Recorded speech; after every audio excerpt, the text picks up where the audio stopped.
আসসালামু আলাইকুম। আমার চ্যানেলে আপনাদের সকলকে স্বাগত। শেখ হাসিনাকে ২-১ মাসের মধ্যে বাংলাদেশে প্রত্যাবর্তন ঘটাতে হলে আমাদের সকলকে সংগঠিত হতে হবে। আর সংগঠিত হতে হলে কি করতে হবে আমাদেরকে? সকল প্রতিহিংসা ভুলে গিয়ে যত ধরনের গ্রুপিং আছে বাংলাদেশ আওয়ামী লীগের মধ্যে সকল কিছু ভুলে গিয়ে সকলকে একই প্ল্যাটফর্মে চলে আসতে হবে। তাহলে আমরা শেখ হাসিনাকে দেশে ফিরিয়ে আনতে সক্ষম হব খুবই তাড়াতাড়ি। শেখ হাসিনা উনি নিজের যত কূটনীতিক খেল আছে সকল কিছুই বিশ্বের মধ্যে করতেছে। কিন্তু আমাদেরও কর্তব্য হচ্ছে আমরা সংগঠিত হতে হবে। কারণ জনগণ যদি সংগঠিত না হয় আওয়ামী লীগের যারা সমর্থক আছে সাধারণ, তাহলে শেখ হাসিনাকে প্রত্যাবর্তন করানো এত সোজা হবে না। কারণ উনি যখন এয়ারপোর্টে আসবে তখন কোটি কোটি মানুষের সংবর্ধনা দিতে হবে, লাল গালিচে ওনাকে আমরা বরণ করে নিতে হবে। এটাই তো প্রত্যাবর্তন। এখন উনি বাংলাদেশের দেশে আসার ঘোষণা দিল, আমরা এয়ারপোর্টের মধ্যে লাখখানিক মানুষ গেলাম, এটা কি হবে? হবে না। এটা যাতে না হয় তাহলে আমাদের কি কাজ করতে হবে?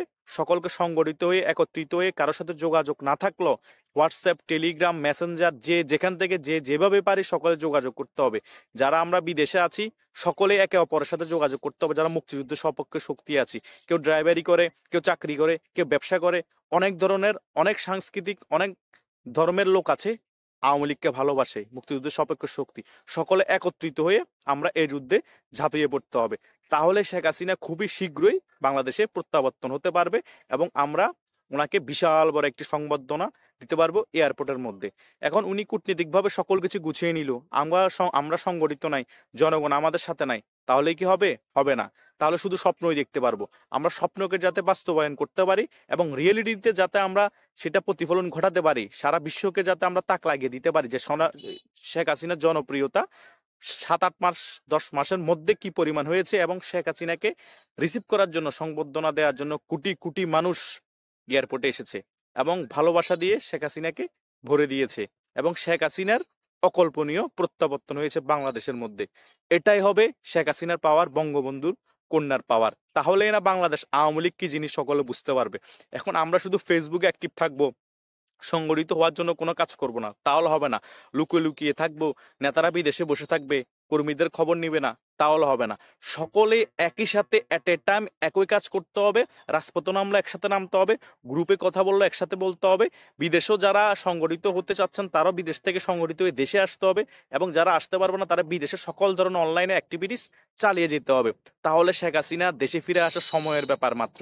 এখন আমরা ইউটিউবে কথা বলে যাব, নিজুম মজুমদার ইউটিউবে কথা বলে যাবে, মোফাজ্জল ইসলাম ইউটিউবে কথা বলে যাবে, সালাউদ্দিন ভাই ইউটিউবে কথা বলে যাবে। কথা বললে হবে না। আমি দেশে আছি, আমি আমার পক্ষ থেকে যা করার সেটা আমি করছি। কিন্তু ওনারা বিদেশে আছে, ওনারা অনলাইনে অ্যাক্টিভিটিস দিয়ে যা করার করছে। আরো যারা আছে তারা সকলে একই কাজ করতে হবে। আমি অলরেডি এই ৭-৮ মাসের ভিতর ২.৫-৩ মাস জেলও খেটে ফেলেছি এবং ঘর বাড়ি ছাড়া এখনো আছি। তবুও আমি মুক্তিযুদ্ধের সপক্ষের শক্তি, যতটুকু করা দরকার, যা করা দরকার আমি করে যাচ্ছি। সকলকে নিবেদিতভাবে কাজ করতে হবে। টাকার লোভে বসে থাকলে হবে না। কথা বুঝেন নাই? আমরা যে এত সারাদিন চিল্লাচিল্লি করতেছি, আপনাদেরকে এত বিশ্লেষণ করতেছি, এত কিছু বলতেছি, আমাদেরকে কে কে কে কয় টাকা দিচ্ছে? কোনো টাকা দিচ্ছে না কেউ। তারপরে দলকে ভালোবাসি, দলের জন্য করে যাব।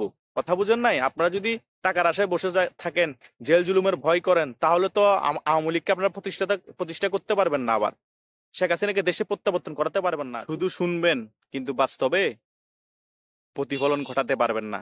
তাই আমাদের সকলকে সংগঠিত হতে হবে এবং একত্রিত থাকতে হবে এবং শেখ হাসিনার যাতে বাংলাদেশে আবার তাড়াতাড়ি প্রত্যাবর্তন হয় সেদিকে সকলকে খেয়াল রাখতে হবে এবং অতি তাড়াতাড়ি বাংলাদেশে শেখ হাসিনার প্রত্যাবর্তন হবে। ধন্যবাদ সকলকে।